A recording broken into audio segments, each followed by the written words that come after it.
Shalom, shalom. I want to give our praise to Yahweh, Bashem, Yahweh Shai, double honors to the elders and apostles of GMS, all the brothers doing the work, 144,000 hopeful elect. And tonight I'm gonna do a real quick video on this Iraq Iraq war video here. It says how the Iraq war changed the world, and I want to bring up some scriptures here. And I'm gonna go to Jeremiah real quick. Jeremiah 51 and 20. Okay, let's read this. I got up on screen here. You are my battle axe and sword, says the Lord. With you I will shatter nations and destroy many kingdoms. With you I will shatter armies, destroy the horse and rider, the chariot and the charioteer. With you I will shatter men and women, old people and children, young men and maidens. With you I will shatter shepherds, flock and flocks, farmers, oxen, captains and officers. I will I will repay Babylon and the Babylonian for all the wrong they have done to my people in Jerusalem, says the Lord. Look, O mighty mountain, destroyer of the earth. I am your enemy, says the Lord. I will raise my fist against you to knock you down from the heights. When I am finished, you will be nothing but a heap of burnt rubble. And that's basically talking about America when it says Babylon. And basically Babylon is the hammer of the Lord. He used to destroy kingdoms and nations. Like it says right here, with you I will shatter nations and destroy many kingdoms. And that's America. And that also goes into the Iraq War with George W. Bush and his lies about terrorism, which the terrorist is his government and his in his cabinet and all that, with Dick Cheney and the other generals and all that he used to go into Iraq to start the war on supposed terrorism, which there was no terrorists. What they was doing was the people of Iraq and Afghanistan was defending themselves against the armies of America when they was coming in and invading the land. So let's go. Let's watch this devil talk. Iraq, where militia groups backed by Iran control large parts of the country. This is going to be a bit of a running theme here because, again, the U.S. ended up causing the exact. And the funny thing about this is he still ain't been brought up on charges of all the war crimes he committed and all the deaths he caused through a lie, which everybody know about the lie. They went over there for oil, which everybody know that by now. It said it was invading Iraq to prevent. One of its goals in invading Iraq was to make the entire region friendlier to American interests. Instead, the war helped strengthen its biggest adversary there. Iran and the United States don't seem to ever agree on much, but in 2003, Saddam Hussein was a common enemy. Iranians hated him because in 1980, he had launched a war against them that lasted 8 years and left 500,000 people dead. It was a brutal war. Iraq used poison gas against Iranian soldiers, and the US helped prolong the fighting by sending weapons to both countries, although most of its support went to one side. See that they sending weapons to both countries. So let's go here. I'm gonna go up. 51 and 7. Let's read this. All right. 51, Jeremiah 51 and 7. Babylon was the golden cup in the Lord's hand that made all the earth drunk. The nations drank her wine, therefore the nations are deranged. And like the woman said, they was funding both sides of the war, which Esau do. Esau fund both sides of the war to get what they want. Babylon has suddenly fallen and been destroyed. Wail for her, take balm for her pain. Perhaps she may be healed. We would have healed Babylon, but she is not healed. Forsake her and let us go, everyone to his own country. For her judgment reaches to heaven and is lifted up to the skies. See that? Babylon has suddenly fallen, has been destroyed. Wail for her, take a balm for her pain. Perhaps she may be healed. We would have healed Babylon, but she is not healed. And that's what's going on today. Babylon will not be healed. They will be destroyed by Yahweh Shai and the angels and the UFOs, aka the chariots. Alright, let's go. So even as Iran was probably glad to see the end of Saddam, the US was strongly hinting that Iran could be next. Here's George W. Bush talking about Iran, Iraq, and North Korea a few months before invading Iraq. States like these and their terrorist allies constitute an axis of evil. Terrorist allies, Your cabinet, you, Dick Cheney, the devil in the back, that is Dick Cheney right there. You, Dick Cheney, y'all the axis of evil. Y'all the terrorists going over to Iraq and Afghanistan and going over killing the people of Iraq and Afghanistan. You the terrorists. You went over there for oil. Everybody know that you went over there for oil and others, whatever other things they took from the land. You know they take everything from the land, and like the scriptures say, they take everything. I might read it. They take everything from the land and don't leave nothing. And that says that in the scriptures. I'm gonna try to find it. All right, let's go. Arming to threaten the peace of the world. And all nations should know America will do what is necessary to ensure our nation's security. But something else happened. Iran, not the US, ended up benefiting the most from the invasion of Iraq. In less than 2 years, the US had ended the rule of Iran's enemies on both its eastern and western borders. Iran and the Taliban had bad blood between them two. Before the US invasion, Iraq was a buffer against Iran's presence in the Arab world. But after the invasion, Iraq became a foothold for Iranian influence to spread in neighboring countries. For example, Iran was able to build supply lines across Iraq to Syria, where Iranian-backed groups fought alongside Syrian dictator Bashar al-Assad in that country's war. During the 1980s and 90s, Iran had cultivated and protected Iraqis who opposed Saddam's rule. And it was these Iranian-backed parties that dominated Iraqi politics after Saddam was gone. Today, posters of Iranian leaders hang all over Iraqi cities. Iranian commerce dominates the Iraqi market. And Iraq's security forces include powerful militias that are trained, supported, and sometimes even led by Iranians. It was these militias that helped defeat ISIS in Iraq. They fought on the ground with support from the US Air Force in the sky. Still, the US and Iran are adversaries. But the possibility of the US invading Iran the way it did Iraq, that's basically gone from next on the list to effectively zero. Because the invasion of Iraq very quickly changed America itself and its commitment to these kinds of wars. Here's how. It might seem odd now, but the war was actually very popular with Americans at first. Yeah, that's the extremist Esau Edom. Like I said before in my other video, shoot first, ask questions later kind of people that believe everything the media tell them about this so-called terrorist.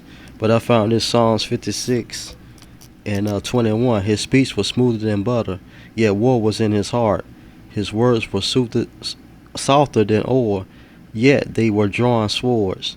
And that was basically that's basically talking about Bush when he did that speech I just showed you, talking about the axis of evil that we need to get rid of, and when he's the axis of evil, him and his cabinet. All right, let's go.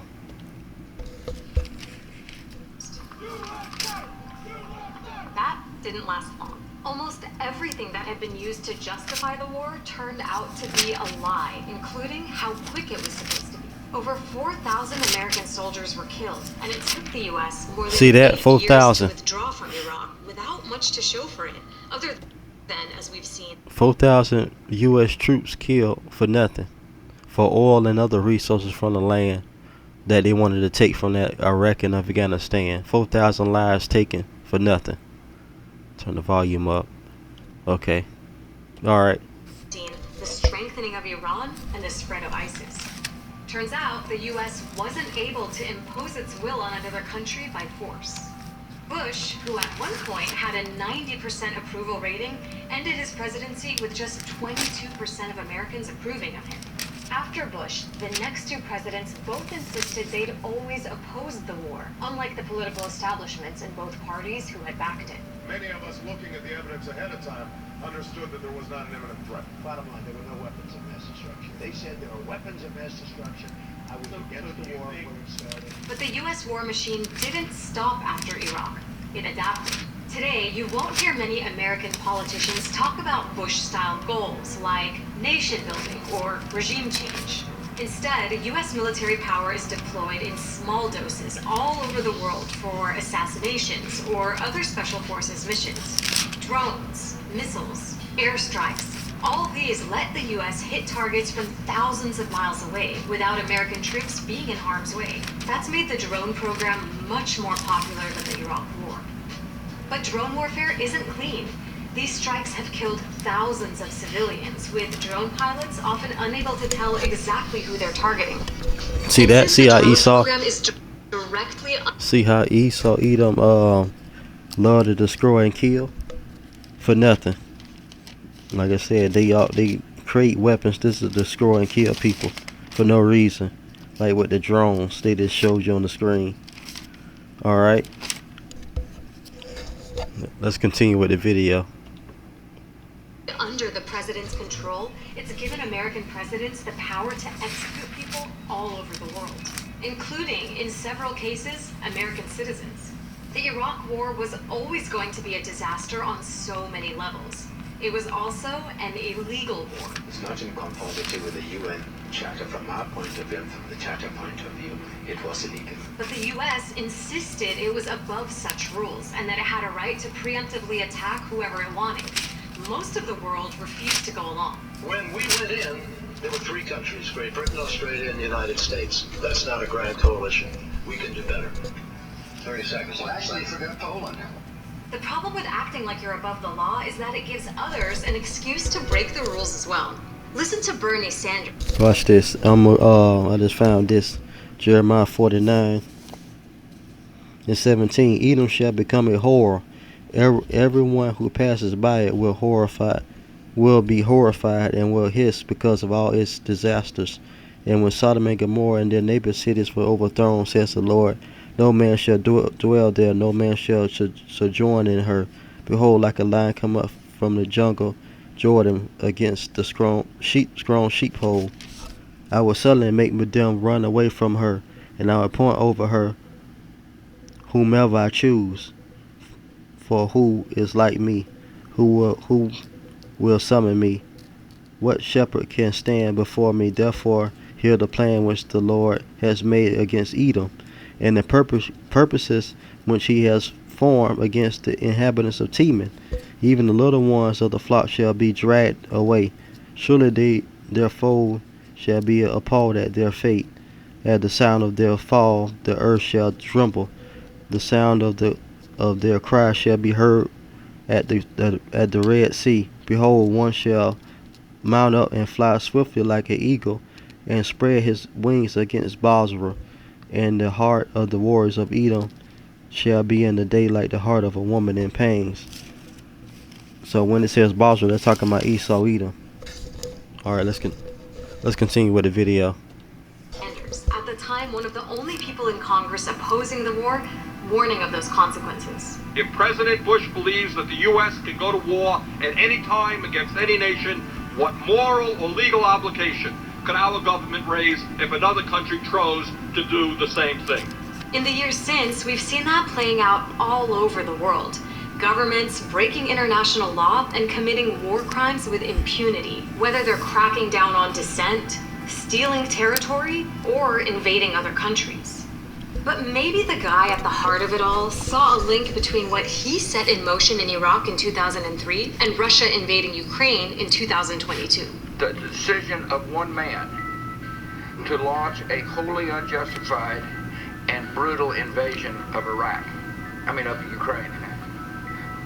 Iraq. Anyway.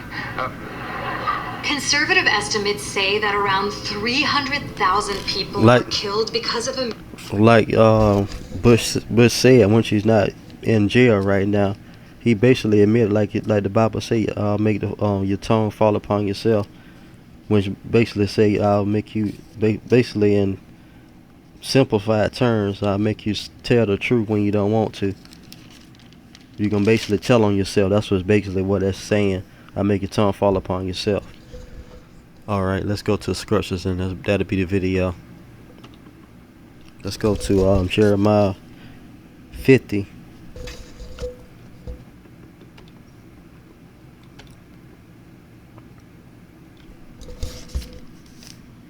and 31.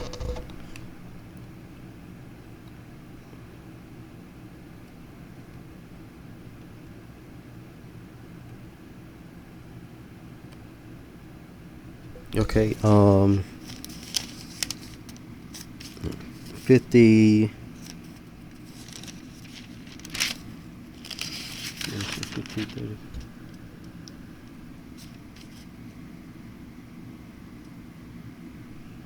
Okay, I can't. It is not popping up on screen. Let's try to find it.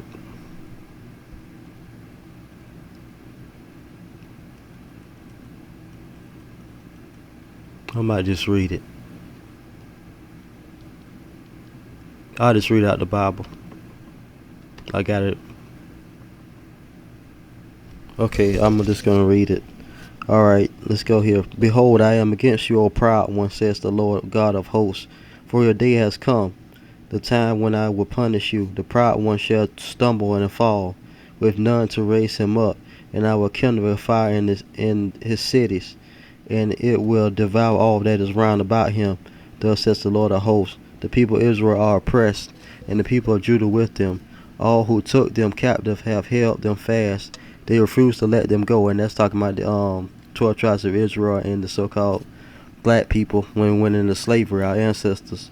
Their Redeemer is strong. The Lord of hosts is his name. He will surely plead their cause, that he may give rest to the earth, but unrest to the inhabitant of Babylon. All right.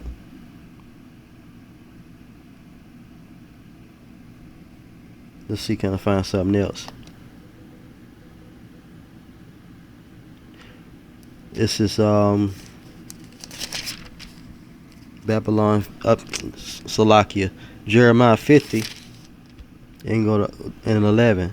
Though you rejoice, though you exalt, O plunderers of my heritage, though you are wanton as a heifer at grass, and neigh like a stallion, your mother shall be utterly shamed, and she who bore you shall be disgraced.